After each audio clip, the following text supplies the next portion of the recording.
Que el Señor les bendiga, mis amados hermanos. Es para mí un enorme privilegio el poder compartir cada domingo la palabra de Dios, hermanos. Y les invito a abrir sus Biblias en esta ocasión en Hechos capítulo 5. El libro de los Hechos de los Apóstoles, en el capítulo 5 voy a dar lectura a partir del versículo 12 y hasta el versículo 16. Dice así la palabra del Señor. Y por mano de los apóstoles se hacían muchas señales y prodigios en el pueblo, y estaban todos unánimes en el pórtico de Salomón. De los demás, ninguno se atrevía a juntarse con ellos, mas el pueblo los alababa grandemente. Y los que creían en el Señor aumentaban más, gran número, así de hombres como de mujeres.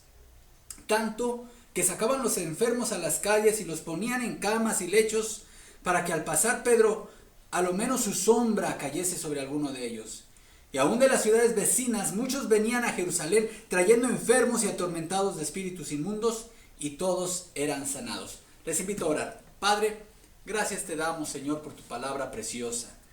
Gracias te damos por cada enseñanza práctica que encontramos en ella. Enseñanza práctica para nuestra vida, en lo individual, en lo familiar y como iglesia. Señor, bendice este tiempo de exposición bíblica. Úsame para honra y gloria tuya. En el nombre de Cristo Jesús. Amén. Beneficios de corregir el pecado en la iglesia. El corregir una conducta incorrecta tiene beneficios tanto en el plano individual, en lo familiar y en lo eclesiástico, por supuesto, mis amados hermanos. Muchos de nosotros tendríamos una vida mucho mejor y mucho más saludable quizá si corrigiéramos actos incorrectos que tenemos todos los días. Me refiero a actitudes en nuestra manera de hablar, en nuestra manera de relacionarnos y cuestiones pecaminosas que sabemos que no deben de estar en nuestra vida y que muchas veces ahí las dejamos permanecer. En una familia todos sabemos que cuando un hijo, cuando es pequeño sobre todo, está desarrollando una actitud incorrecta, está desarrollando un estilo de vida inadecuado. La responsabilidad de los padres es justamente corregir esa conducta inadecuada. Si eso no se corrige, entonces puede haber graves problemas en la vida de ese niño, sobre todo cuando crezca y sea mayor. Bueno, en la iglesia pasa algo similar. Nosotros somos una familia como iglesia. Y cuando el pecado no se corrige en la iglesia, hay graves problemas. Pero cuando se trata de forma bíblica y correcta el pecado en la iglesia, entonces hay beneficios. La iglesia de Jerusalén, aquí en este relato del libro de los Hechos, nos muestra, esta iglesia, ya dijimos, estaba pasando por una presión externa muy fuerte. Las autoridades religiosas del judaísmo les habían amenazado a los apóstoles. Les prohibimos que ustedes sigan predicando el nombre de Jesucristo. Y ellos se fueron, no sin antes decirles, no los vamos a obedecer. Es necesario obedecer a Dios antes que a ustedes. Sin embargo, estaba Satanás atacando a la iglesia desde dentro a través del pecado de un matrimonio, Ananías y Zafira. Gracias a Dios que Dios intervino y le dio sabiduría a los apóstoles para tratar adecuadamente ese pecado. El pecado fue confrontado y Dios envió juicio sobre este matrimonio. Y esa corrección oportuna y bíblica del pecado trajo beneficios a la iglesia de Jerusalén, como lo podemos ver. Y hermanos, nosotros somos una generación de cristianos en la actualidad. Tristemente, las iglesias en la actualidad se han olvidado de la disciplina eclesiástica. El hecho de que nosotros podamos ver en la historia, hermanos, la historia de la iglesia nos dice mucho acerca de la importancia que le daban a la disciplina eclesiástica.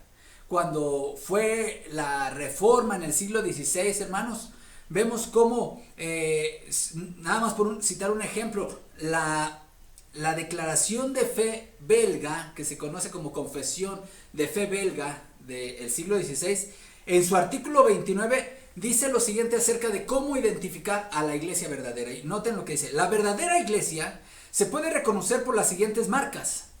Primera marca: la iglesia se ocupa de la predicación pura del evangelio.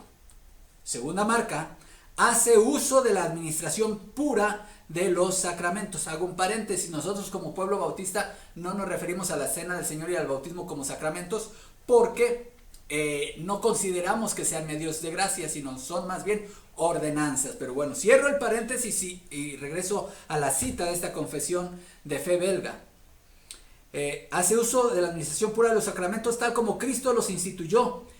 Y tercera marca, escuche, practica la disciplina eclesiástica para corregir las faltas.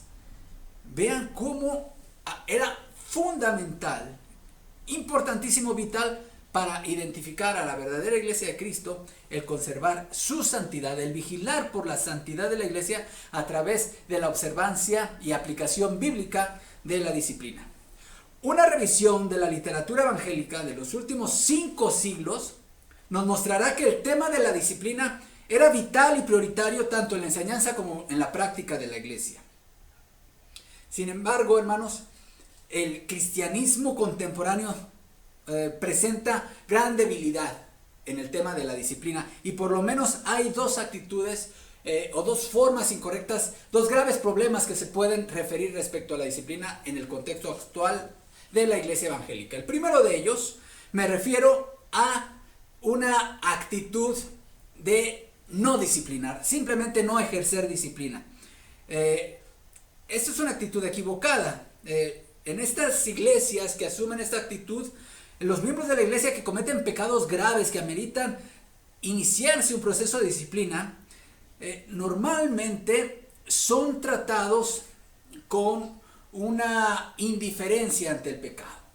Y si en algún momento esto se hace conocido, simplemente se tiene una pequeña entrevista y ni siquiera se les quitan de los cargos que pudiesen estar ocupando. Vamos a suponer que una pareja de noviecitos del grupo de alabanza caen en fornicación y bueno, esto se sabe y de repente nada más hay una pequeña entrevista ahí y siguen en el grupo sin que haya ningún tipo de proceso de disciplina restauracional para este tipo de personas. Entonces se trata con mucha liviandad el pecado dentro de la iglesia. Tristemente se citan estas palabras del Nuevo Testamento pero tomadas fuera de contexto y se citan, por ejemplo, expresiones como esta: el amor cubrirá multitud de pecados. Entonces esa frase se interpreta equivocadamente que, bueno, pues si hay pecado en la iglesia o algún hermano cae en pecado en la iglesia, pues el amor que nos tenemos debe cubrir ese pecado, como si cubrir aquí significara solapar, encubrir o dejar sin ningún tipo de tratamiento o dejarlo impune. No se trata de eso, esa es una primera actitud que vemos tristemente en muchas iglesias, equivocada. Pero hay otra segunda actitud, otro extremo que también se ve en muchas iglesias, sobre todo de corte fundamentalista o sectarista, en donde en un afán de tratar los pecados de una forma bíblica se excede en las atribuciones pastorales y en muchas de estas iglesias el pastor se coloca como un tipo de investigador o tiene a un equipo de hermanos ahí cercanos a él que están vigilando a la vida de los hermanos y nomás están viendo en qué caen. Y si logran ver alguna pequeña falta, entonces los enjuician y hagan de cuenta que es la Inquisición, ¿no? Eso es una forma no correcta, no bíblica, y cuando en el ejercicio de la disciplina se olvidan de los principios de la mansedumbre, que es lo que nos habla Gálatas capítulo 5, se olvidan justamente de ese propósito restauracional de ganar al hermano, como nos dice el Señor en Mateo capítulo 18, entonces ahí estamos hablando también de una forma equivocada de ejercer la disciplina. Pero ante el temor de querer caer en un extremo u otro, muchas iglesias dicen, pues no sabemos cómo hacerle cuando hay pecado en nuestra iglesia. La forma bíblica de aplicar la disciplina, hermanos, es la siguiente. Cuando un miembro de la iglesia local cae en algún pecado que amerita, que puede poner en riesgo, o más bien en mal testimonio a la iglesia y el nombre de Cristo, hermanos, estamos hablando de pecados como inmoralidad sexual, robo, estafar a alguien, o cometer un fraude, o tener alguna denuncia penal por alguien fuera de la iglesia o incluso dentro de la iglesia. La Biblia habla también de disciplinar a aquellos que no se ocupan en nada, que están simplemente, que pudiendo trabajar no trabajan y son carga para otros.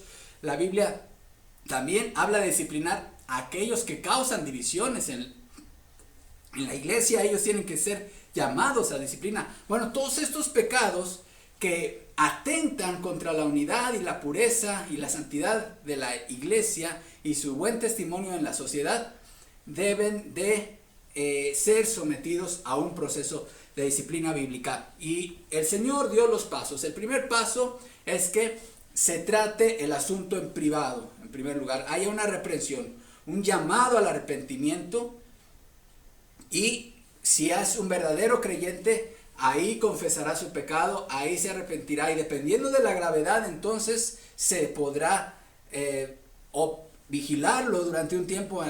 Al respecto no hay nada escrito en la palabra de Dios, tenemos esa libertad, pero siempre si el pecado es demasiado grave, estamos hablando de una conducta de inmoralidad sexual o un robo, o hay alguna acusación penal, alguna investigación que se está llevando contra de un hermano, pues siempre es importante que, aunque él haya pedido perdón en lo privado, bueno, pues se dé un tiempo para ver en qué se resuelve aquel problema, y si es necesario que él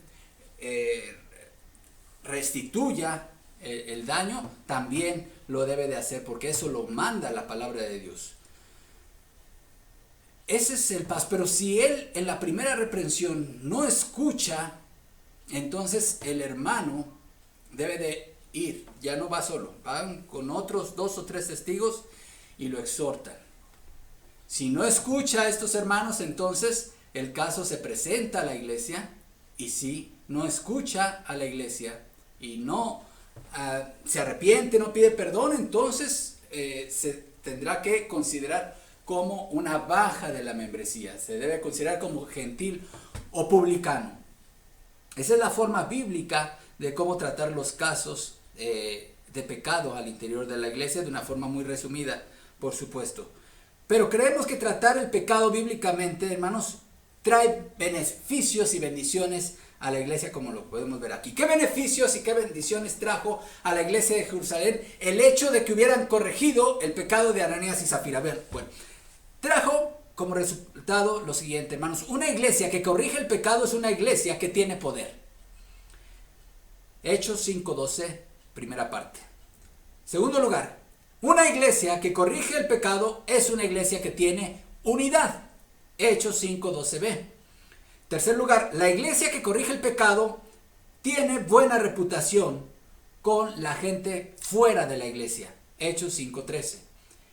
En cuarto lugar, otro beneficio, la iglesia que corrige el pecado es una iglesia que tiene crecimiento e influencia. Vamos a ver la primera de estas bendiciones o beneficios de corregir el pecado en la iglesia. En primer lugar, Hechos 5:12 dice: y por mano de los apóstoles se hacían muchas señales y prodigios en el pueblo, y estaban todos unánimes en el pórtico de Salomón. Esta expresión, y por mano de los apóstoles, nos recuerda lo que ya hemos dicho en otras predicaciones, hermanos. El ministerio de señales y milagros está ligado directamente al ministerio apostólico.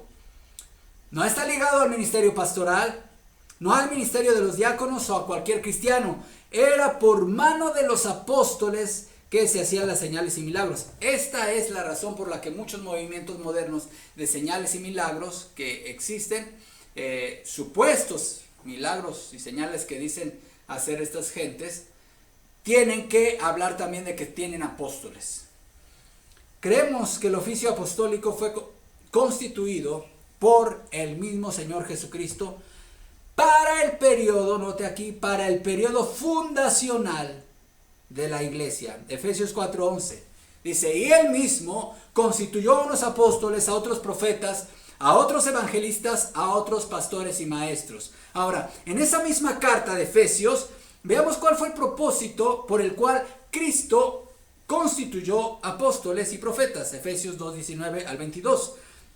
Así que ya no sois extranjeros ni advenedizos, sino conciudadanos de los santos y miembros de la familia de Dios. Está hablando de la iglesia.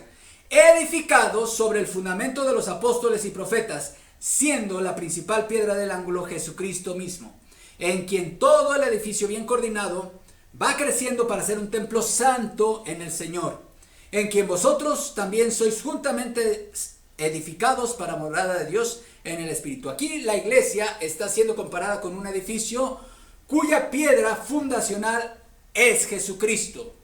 Ahora, el fundamento de este edificio fue colocado por ¿quiénes? Dice este pasaje, por los apóstoles y profetas. No se necesita ser ni ingeniero ni siquiera maestro de obras para saber que los cimientos de una casa, un edificio, se colocan una sola vez, y esto es al principio de la obra.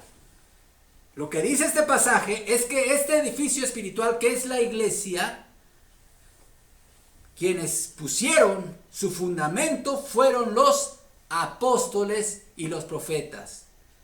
Su función fue importantísima, pero actualmente ya no es necesaria, porque el fundamento de la iglesia ya está puesto. Mientras ellos ponían el fundamento, con su predicación y con su testimonio, Dios iba confirmando esa predicación y ese testimonio a través de señales, milagros y prodigios. Hebreos 2:3 dice: ¿cómo escaparemos nosotros si descuidamos una salvación tan grande, la cual, habiendo sido anunciada primeramente por el Señor, nos fue confirmada por los que oyeron? Testificando Dios, note esto, testificando Dios juntamente con ellos, con señales y prodigios y diversos milagros y repartimientos del Espíritu Santo según su voluntad. Ese es el propósito de estos milagros. Dice, se hacían, regresamos a nuestro texto de Hechos 5, y se hacían muchas señales y prodigios. El énfasis aquí, hermanos, está en la palabra muchas. Dios estaba confirmando el testimonio y predicación apostólica mediante abundancia de señales y prodigios. Las palabras usadas aquí son semeión, que ya lo vimos, hermanos. Semeión significa, es una palabra griega que significa señal, marca, prenda o signo. Y la palabra para prodigios es teras, que significa algo extraño que provoca asombro en el observador. Estas señales y prodigios apuntaban a la gloria y al poder de Dios. Era justo ese poder del que habló Jesús antes de ascender a los cielos, cuando dijo: pero recibiréis poder cuando haya venido sobre vosotros el Espíritu Santo, y me seréis testigos en Jerusalén, en Judea, en Samaria y hasta lo último de la tierra. Note que el poder del que habla Hechos 1:8 es un poder para ser testigos, es decir, para la proclamación del Evangelio. Esa es la misión de la iglesia. La iglesia no existe en el mundo para entretener al mundo con espectáculos asombrosos. Las iglesias están aquí para ser testigos de Cristo, y esa y solo esa es su misión en el mundo. Y para cumplir esa misión, la iglesia necesita poder. Y para que ese poder se manifieste, necesita ser una iglesia santa. Necesita corregirse el pecado. Dice este pasaje: y por mano de los apóstoles se hacían muchas señales y prodigios en el pueblo. Esta expresión en el pueblo. Note cómo los beneficios de los milagros, hermanos, no eran necesariamente hacia gente al interior de la iglesia, sino estas señales eran en el pueblo, se hacían en el pueblo. Esto nos dice dos cosas importantes. En primer lugar, los milagros y prodigios eran actos públicos. No era algo privado que después se salía a anunciar y proclamar con un milagro, sino que había testigos. Y en segundo lugar, estos actos, al ser públicos, eran verificables. No eran trucos de magia. Eran verificables. Algo sobrenatural acababa de ocurrir ahí, y la gente no lo podía negar. Esto por supuesto no tiene nada que ver con los supuestos milagros que hoy se anuncian y se promueven el día de hoy por muchos grupos. Mucha gente, muchos hoy quisieran ver una iglesia poderosa. Y nos preguntamos, ¿por qué la iglesia ha perdido su poder y su influencia en el mundo? La respuesta es que la iglesia de hoy tiene mucho pecado en su interior. Y eso no le permite avanzar en la proclamación del evangelio. La iglesia de hoy piensa equivocadamente que puede sustituir el poder del Espíritu Santo por estrategias de mercado, por programas, por actividades y, lo que es peor, por presentar un evangelio diluido. Ahora, la iglesia, muchas iglesias, se ven a sí mismas como una empresa. Una empresa que ofrece servicios espirituales o religiosos a la gente, y consideran estas iglesias que han tomado este camino que el concepto de satisfacción del cliente es lo más importante. Y eso, hermanos, solamente da crecimiento artificial a la iglesia. Pero volviendo al punto, ¿por qué la iglesia de hoy pareciese que no avanza? Creemos que es porque hay mucho pecado en su interior y que este no ha sido tratado bíblicamente. En Josué 7 vemos un episodio a manera de ilustración, hermanos. El pueblo de Israel estaba conquistando la tierra de Canaán y venían de una gran victoria. Habían visto caer los muros de Jericó, pero había un mandato de Dios: no tomar nada del anatema, nada de las riquezas que había en su interior. Josué 7:1 dice: pero los hijos de Israel cometieron una prevaricación en cuanto al anatema, porque Acán, hijo de Carmi, hijo de Sabdi, hijo de Sera, de la tribu de Judá, tomó del anatema, y la ira de Jehová se encendió contra los hijos de Israel. Después Josué envió hombres desde Jericó a Ai, que estaba junto a Betabén, hacia el oriente de Betel, y les habló diciendo: subid y reconoced la tierra. Y ellos subieron y reconocieron a Ai. Y volviendo a Josué le dijeron: no suba todo el pueblo, sino suban como 2,000 o 3,000 hombres, y tomarán a Ai. No fatigues a todo el pueblo yendo allí, porque son pocos. Y subieron allá del pueblo como 3,000 hombres, los cuales huyeron delante de los de Ai. Y los de Ai mataron de ellos a unos 36,000 hombres, y los siguieron desde la puerta hasta Sebarim, y los derrotaron en la bajada, por lo cual el corazón del pueblo desfalleció y vino a ser como agua.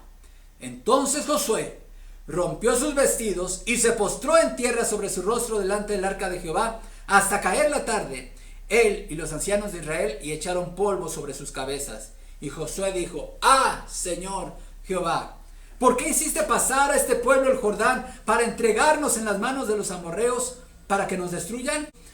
Porque los cananeos y todos los moradores de la tierra oirán y nos rodearán, y borrarán nuestro nombre de sobre la tierra. Y entonces, ¿qué harás tú a tu grande nombre? Y Jehová dijo a Josué: levántate.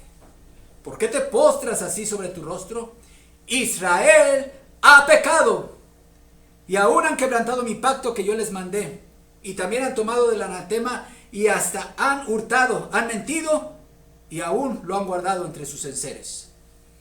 Por esto los hijos de Israel no podrán hacer frente a sus enemigos, sino que delante de sus enemigos volverán la espalda, por cuanto han venido a ser anatema. Ni estaré más con vosotros, si no destruyereis el anatema de en medio de vosotros. Qué palabras tan fuertes. Ni estaré más con vosotros, si no destruyereis el anatema delante de vosotros. Eso le dice Dios a la iglesia del siglo XXI.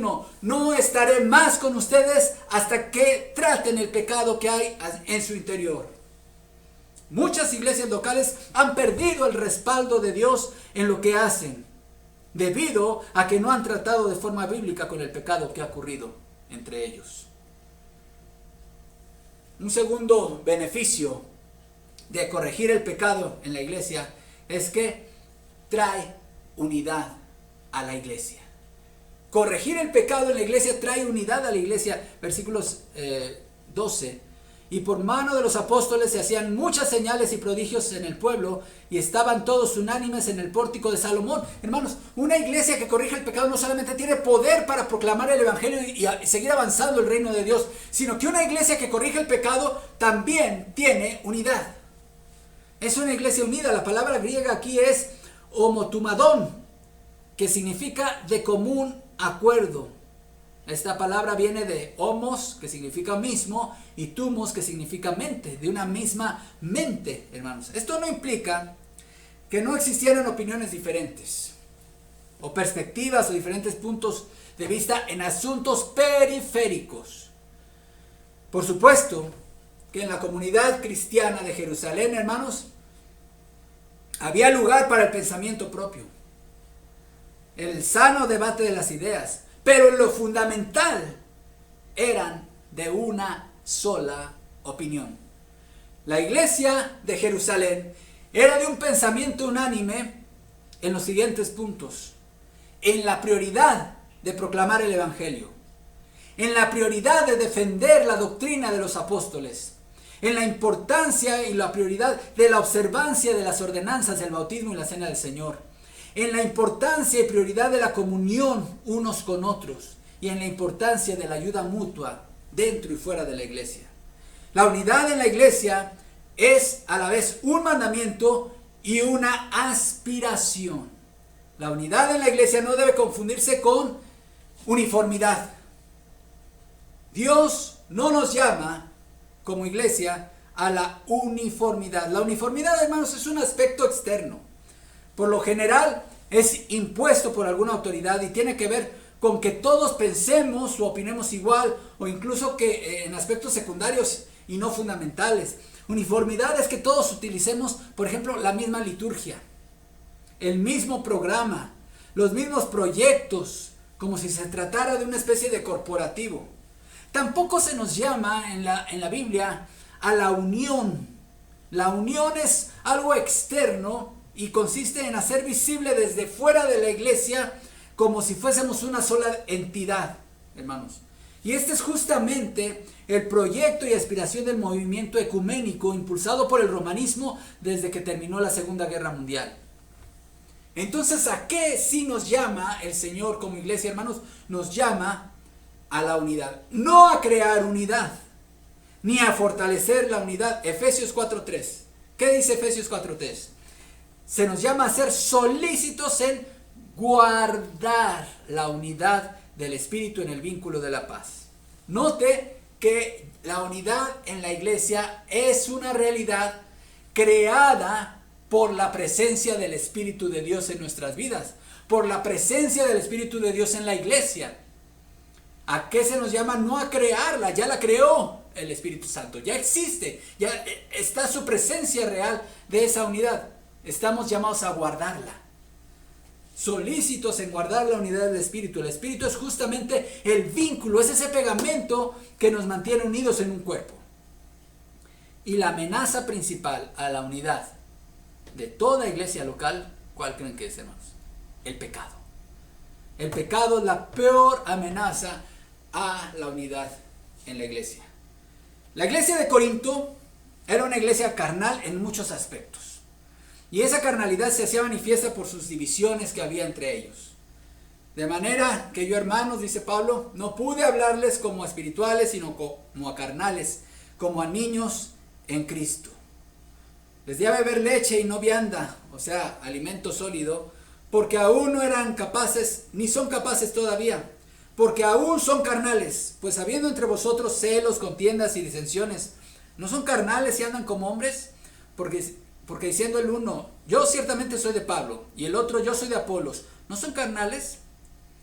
Hermanos, la falta de unidad en la iglesia, el descuidar la unidad en la iglesia, hermanos, es signo de inmadurez cristiana. Y es signo de carnalidad. Pero seguimos viendo nuestro pasaje, hermanos. Dice aquí que todos estaban unánimes en el pórtico de Salomón. era para el tamaño de la membresía de la iglesia, ya la iglesia de Jerusalén, una iglesia que se contaban por miles para ese entonces. El pórtico de Salomón era una columnata que había ahí muy grande donde cabían muchas personas y era el espacio adecuado para las reuniones que ameritaban la multitud de los creyentes. Hermanos, hablando de la unidad en la iglesia, ninguna persona, por más interesada que esté en conocer del Señor, deseará pertenecer a una comunidad donde se respira un ambiente de división. Nadie nos sentimos cómodos, nadie duramos mucho tiempo a gusto donde hay un ambiente divisivo. Las iglesias que no son capaces de ponerse de acuerdo en lo sustantivo, hermanos, difícilmente esas iglesias progresarán. Un buen principio para comenzar a cumplir el mandato de guardar la unidad del Espíritu es corregir el pecado. Corregir bíblicamente el pecado cuando éste se presenta. Un tercer beneficio de corregir el pecado, hermanos. La iglesia que corrige el pecado no solamente tiene poder, no solamente tiene unidad, fortalecida la unidad, sino que también una iglesia que corrige el pecado tiene buena reputación con los de afuera. Note cómo dice el versículo 13. Y de los demás, ninguno se atrevía a juntarse con ellos, mas el pueblo los alababa grandemente. Hermanos, todos sabemos que no todas las personas responderán a nuestro evangelio que predicamos. Mucha gente de la ciudad de Jerusalén no se identificaba con los cristianos. No se identificaban con la causa de Cristo. No reconocían a Jesús como su Mesías. Pero note cómo la iglesia se iba identificando cada vez más como un grupo bien definido, bien ubicado. Un grupo distinto dentro de la comunidad judía de Jerusalén. Muchas personas no se atrevían a juntarse con los cristianos debido a la amenaza que había sobre la iglesia de que no se predicara a Jesucristo en la ciudad. Pero note esta expresión, mas el pueblo los alababa grandemente. A pesar del temor de la gente de que los vieran conviviendo con los cristianos, esa misma gente, hermanos, los alababa grandemente. Obvio, aquí no se trata de una alabanza en el sentido de la alabanza que va dirigida a Dios. Aquí la palabra es megaluno, que significa hacer grande. Se traduce con el verbo engrandecer. La gente que no pertenecía a la iglesia de Jerusalén tenía una muy buena opinión de las personas que conformaban la iglesia. ¿Podríamos decir lo mismo de la iglesia actual? Honestamente, en muchos casos, no, hermanos. Si hiciéramos una encuesta entre la gente que no se identifica como cristiana y les preguntáramos, ¿qué considera que más ha desprestigiado a la iglesia contemporánea? Seguramente nos contestarían que son los casos de pecado, de conductas inadecuadas, de corrupción que han permanecido impunes en la iglesia. Cuando la iglesia es congruente entre lo que predica y en cómo vive, en su manera de vivir, entonces se gana el respeto de los que están fuera de la iglesia. Incluso cuando estas personas no están de acuerdo con nuestro mensaje. Un cuarto beneficio de corregir el pecado, hermanos. Hemos visto hasta ahorita 3. Una iglesia que corrige el pecado es una iglesia poderosa, con poder para seguir avanzando en la proclamación del evangelio. Una iglesia que corrige el pecado es una iglesia cuya unidad es fortalecida.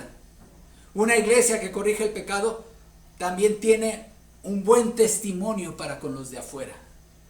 Y en cuarto lugar, la iglesia que corrige el pecado tiene crecimiento e influencia en la comunidad y más allá de la comunidad.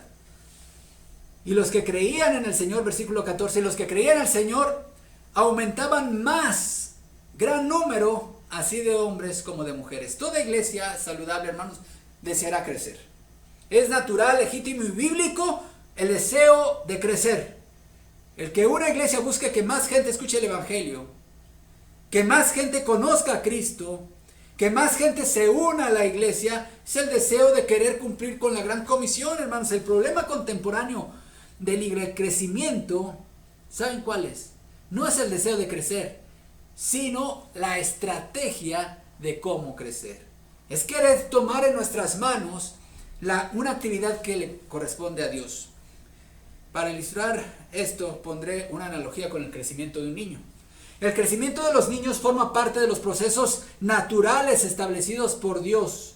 En otras palabras, en cierto sentido, hermanos, un niño crece por sí solo, por sí mismo, sin ninguna intervención. Pero hay acciones que todo padre responsable debe de llevar a cabo para que este crecimiento no se interrumpa. ¿Como cuáles, hermanos? Pues una alimentación nutritiva, adecuada, fomentar la actividad física en los niños, etc. Pero el Señor puso otro ejemplo en el campo de la agronomía. En Mateo 4:26 Jesús dijo, decía además, así es el reino de Dios, como cuando un hombre echa semilla en la tierra y duerme y se levanta de noche y de día, y la semilla brota y crece sin que él sepa cómo, porque de suyo lleva fruto la tierra. Primero hierba, luego espiga, después grano lleno en la espiga. Y cuando el fruto está maduro, enseguida se mete la hoz porque la siega ha llegado. Hermanos, la iglesia de Cristo de suyo crecerá. Este crecimiento, cuando es orgánico, es debido a una obra divina, sin que él sepa cómo, dice este pasaje, hermanos. Pablo, hablando del crecimiento en la iglesia de Corinto, dice, yo planté, Apolo regó, pero el crecimiento lo ha dado Dios. El que sea Dios quien dé el crecimiento no significa que nosotros no tengamos responsabilidad, hermanos. Nosotros como iglesia tenemos la siguiente responsabilidad y al cumplirlas impactarán en nuestro crecimiento numérico. Debemos de ser fieles en predicar el evangelio, por supuesto. Debemos de ser fieles en la oración evangelística. Debemos de ser fieles en guardar la unidad del Espíritu. Debemos de velar por la santidad de la iglesia, hermanos, que es nuestro tema hoy. Ahora bien, estas cosas son parte de la vida normal de toda iglesia. Pero cuando se cumplen y una iglesia es fiel en observarlas, es fiel en predicar el evangelio, en la oración evangelística, en la unidad del Espíritu y en la santidad, hermanos, en el ejercicio de la disciplina, la iglesia crecerá. Este crecimiento se dará porque Dios es una obra divina. Dios lo dará. El problema, hermanos, es cuando las iglesias quieren tomar atajos para crecer y acelerar un crecimiento. Un crecimiento que será, como ya dije, de forma artificial. Cuando una iglesia dice, no, yo no quiero esperarme al crecimiento orgánico, yo quiero resultados pronto. Y entonces, ¿qué viene, hermanos? Vienen las estrategias de mercado, viene la inclusión de todo tipo de ideologías y de preferencias, viene la dilución del evangelio, viene la afinidad con la agenda del mundo, etcétera, etcétera, etcétera. El libro de los Hechos nos ha dejado ya en claro que el crecimiento es asunto de Dios, Hechos 2:47, alabando a Dios y teniendo favor con todo el pueblo. Note, y el Señor añadía cada día a la iglesia los que habían de ser salvos. Para las iglesias que no nos dejamos seducir por las propuestas de estos crecimientos explosivos y artificiales, este pasaje, hermanos, de Hechos nos centra en el hecho de que cuando se corrige el pecado, no cuando se oculta, no cuando el pecado se minimiza, o cuando el pecado se trata de justificar, sino cuando el pecado es corregido de una forma bíblica, entonces habrá crecimiento. Hechos 5:14. Y los que creían al Señor aumentaban más, gran número así de hombres como de mujeres. ¿Cuándo ocurrió esto? Esto, hermanos, ocurrió cuando se corrigió el pecado de un matrimonio, Ananías y Zafira. Gran número así como de hombres y mujeres. Hermanos, la iglesia es un organismo heterogéneo. Hay aquí de todas las edades, hay de todos los niveles socioeconómicos, de todos los niveles educativos, hay profesionistas, hay no profesionistas, hay campesinos, hay no campesinos. Todos somos un cuerpo en Cristo, hermanos, y esas diferencias no afectan nuestra unión y nuestro amor. Ahora hay muchas iglesias que quieren ser más elitistas. Sobre todo iglesias que se enfocan a cierto sector. Hay personas que quieren hacer iglesias para alcanzar a los empresarios y tener solamente gente de mucho dinero ahí en esas iglesias. No, hermanos, dejemos así como Dios diseñó a la iglesia, con toda esa diversidad. Y aquí habla de que hay espacio, hermanos, para esa gran gama de variedad de tipo de personas y de todo trasfondo. Es multiétnica la iglesia, hermanos, también. Esto no significa, hermanos, que la iglesia de Cristo vamos a aceptar todo tipo de ideologías, ¿no? Ni vamos a aceptar a todo tipo de personas aunque estén en contra de los mandamientos de Dios. Concluyo, hermanos.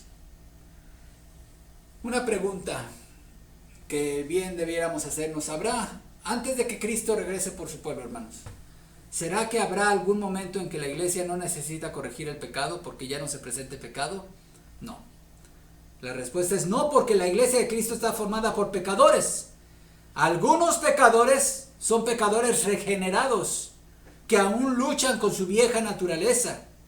Pero otros, hermanos, que también están dentro de la iglesia visible, son pecadores que no han sido regenerados. Entonces, ya sea por unos o por otros, pero siempre existirá la posibilidad de que se presente pecado. Y mientras esta posibilidad y sea una realidad en la iglesia, hermanos, la iglesia deberá corregir el pecado a través de una observancia de la disciplina eclesiástica. El hacerlo traerá los siguientes beneficios, como ya vimos en este pasaje. Una iglesia que corrige el pecado de forma bíblica será una iglesia poderosa, una iglesia que tiene poder. Una iglesia que corrige el pecado es una iglesia que tiene unidad. Una iglesia que corrige el pecado tiene buena reputación con los de afuera. Y una iglesia que corrige el pecado es una iglesia que experimenta un crecimiento y una influencia, como en este pasaje, hermanos, no solamente con los de la ciudad de Jerusalén, sino también de las ciudades de alrededor. Se empezará a correr la fama de que hay un grupo de gente que realmente está siguiendo a Cristo, no solamente en su testimonio verbal, sino en su forma de vida. Que el Señor nos ayude, hermanos, a ser esa iglesia, que nos conceda en su gracia el ver el pecado en toda su seriedad y corregirlo, hermanos. Sí con amor, sí con mansedumbre, sí con el propósito de restaurar al que pecó, pero también, hermanos, no siendo indolentes con el pecado, no siendo dejándolo pasar, encubriéndolo, sino tratándolo bíblicamente. Oremos. Padre, gracias por tu palabra, Señor. Trae bendición a nuestras vidas a través de ella. Sé glorificado. En nombre de Cristo oramos. Amén. Que el Señor les bendiga, hermanos.